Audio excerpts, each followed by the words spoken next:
gallery wall in Evan's aunt's house, in this hallway. Right here. This one. As with a lot of projects, starting is the most intimidating part, so hopefully we can break it down into a few easy to follow steps so that anyone can follow along. There are a lot of gallery wall layout tricks, but we think the easiest way is to measure your wall, mark that out on the floor, and arrange your frames there first.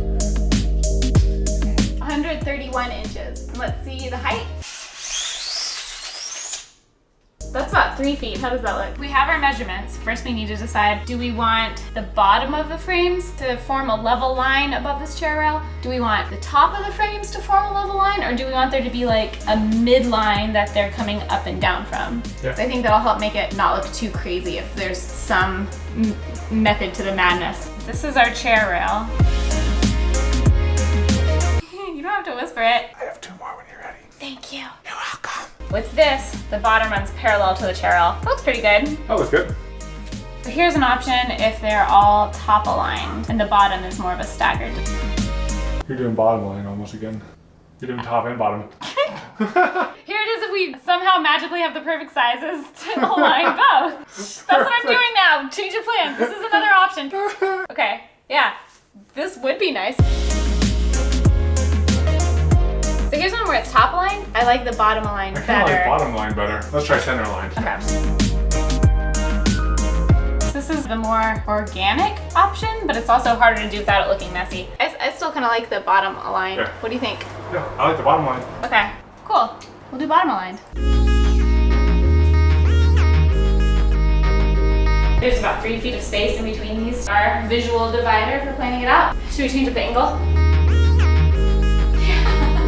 We'll pretend that this is the Chair rail at the bottom, yeah. Yeah. So let's just start laying some things out.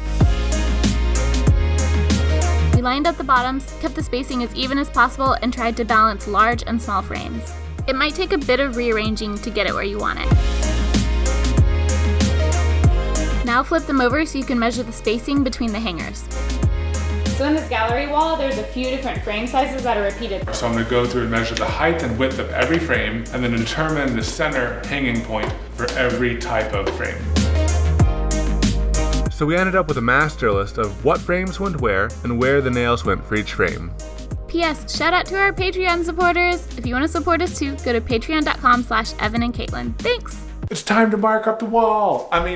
Put nails in. So what we're going to do is we want the first frame to be 8.5 inches in, 3 inches from the top of this to the bottom of the frame, because that will center the whole arrangement. We're going to start in this corner and work our way over. It's easy to mess up your measurements because there's a handful of things you have to take account of. This is our pretend frame, and this is where our pretend nail needs to go. Here's our little hook. We've measured the size of this paper frame. The nail needs to be 1.5 inches from the top in order to hang in the hook, and it needs to be 5.5 inches from the side.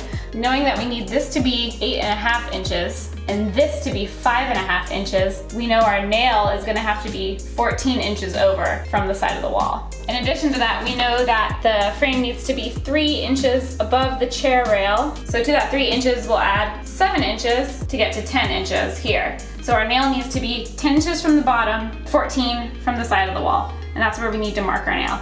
So basically we'll follow the same concept for every frame. Some frames have 1 hook, some frames have 2 hooks, but it's still just doing the math. Worst case scenario, you add an extra hole in your wall.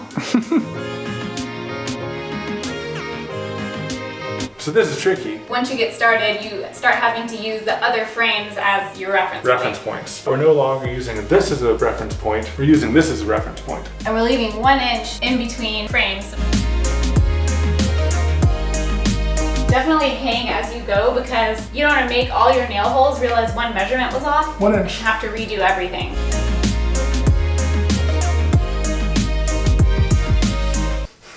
Hold on, my sheets.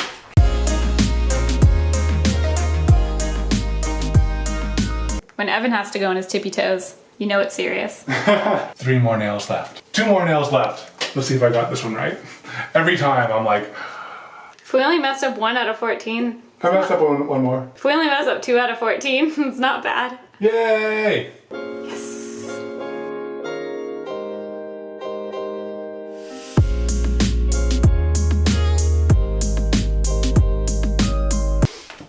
Hope that made sense and gave you enough confidence to try it on your own. It's an easy project, but it's kind of hard to explain all the numbers involved. I think this project would only take a couple hours if you're doing it yourself. It took us significantly longer because we were filming it. For you guys, but now it's dinner time and we gotta go. Bye. Ow. What am I saying? I don't know. You're saying, okay, look at me, I'm Evan. Let's switch sides, have to be you. Alright. As with all projects, getting started is the hardest part. I'm not that short. As with all projects, getting started is the hardest part. So hopefully, we'll come up with some follow-alongable steps that are easy to follow for that anyone can follow along with. Yay! So well said! I mean, so well said!